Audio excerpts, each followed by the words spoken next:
ছিল নারী ও শিশু নির্যাতনের মহা উৎসব। এই মহোৎসব গেছে, কি খাতিজা, কি তনু, কি ঋতু,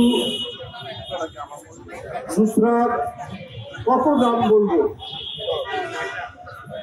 নির্যাতিত হয়েছে, গণনির্যাতনের শিকার হয়েছে, হত্যার শিকার হয়েছে, বাসের মধ্যে নিপীড়িত হয়েছে রূপা। কারণ একটি জঙ্গলি সরকার ক্ষমতায় থাকলে সমাজের মধ্যে জঙ্গলের রাজত্ব কায়েম থাকে।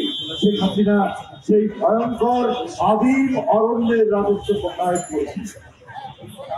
কিন্তু বর্তমান এক রক্তক্ষয়ী মহাবিপ্লবের মধ্যে দিয়ে জুলাই আগস্টের বিপ্লব সফল।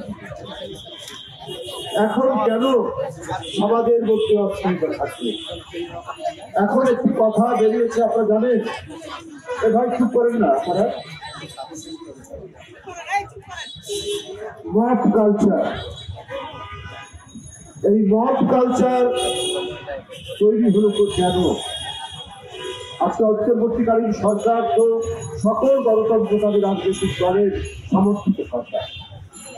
এই মব কালচারে আজকে কত যে সমাজের মধ্যে নিপীড়ন নির্যাতন হচ্ছে তার কোনো রিয়াক্ত নাই। কত নারী এবং কন্যা শিশু নিপীড়িত হচ্ছে, এর স্ট্যাটিস্টিক্স যা আছে তা অল্প। মহিলা পরিষদ তার মাসিক প্রতিবেদনে উল্লেখ করেছে যে জানুয়ারি মাসেই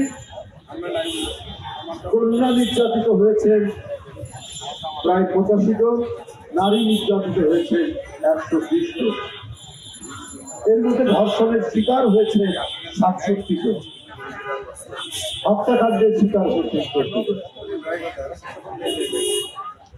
এত ভয়ঙ্কর পরিস্থিতি, এটা মহিলা পরিষদ তার মাসিক প্রতিবেদনে দিয়েছে। কিন্তু এটাই শেষ নয়, সংখ্যা আরো বাড়বে। কেন এই পরিস্থিতি চলছে? একটি জনগণের সমর্থিত সরকার সমাজের মধ্যে শান্তি স্থিতি নিশ্চিত করা প্রধান দায়িত্ব। আর সেখানে যদি নারী এবং কন্যারা নিরাপত্তাহীনতায় ভোগে, আমার আপনার সন্তান, কন্যা সন্তান স্কুলে গিয়ে সে নিপীড়িত হয়ে ফিরে আসে, এই লজ্জা এই জাতি, এই লজ্জা এই দেশে, এই লজ্জা যারা 71-এ শহীদ হয়েছে, যারা জুলাই বিপ্লবে শহীদ হয়েছে, যারা গণতান্ত্রিক আন্দোলনে বিপ্লব যারা শহীদ হয়েছে, তাদের সেই শহীদদেরকে অপমান করা। কেন দুষ্কৃতিকারীরা আধিপত্য বজায় করবে সমাজের রন্ধ্রে রন্ধ্রে? তাহলে সরকার কিসের করবে?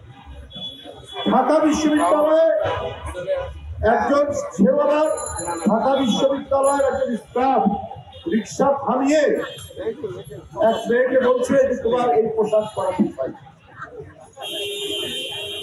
তাহলে বলুন, তার মুরব্বী বিশ্ববিদ্যালয়ের কর্তৃপক্ষ যদি সেটা যদি অশ্লীল হয় বলতে পারছে। আমরা শুনছি এখন করুণা কাণ্ড, পোশাক কাণ্ড, একসময় মব কালচার, আরেকটা কোথাও যেন উগ্রবাদী গোষ্ঠীর কাজ করছে।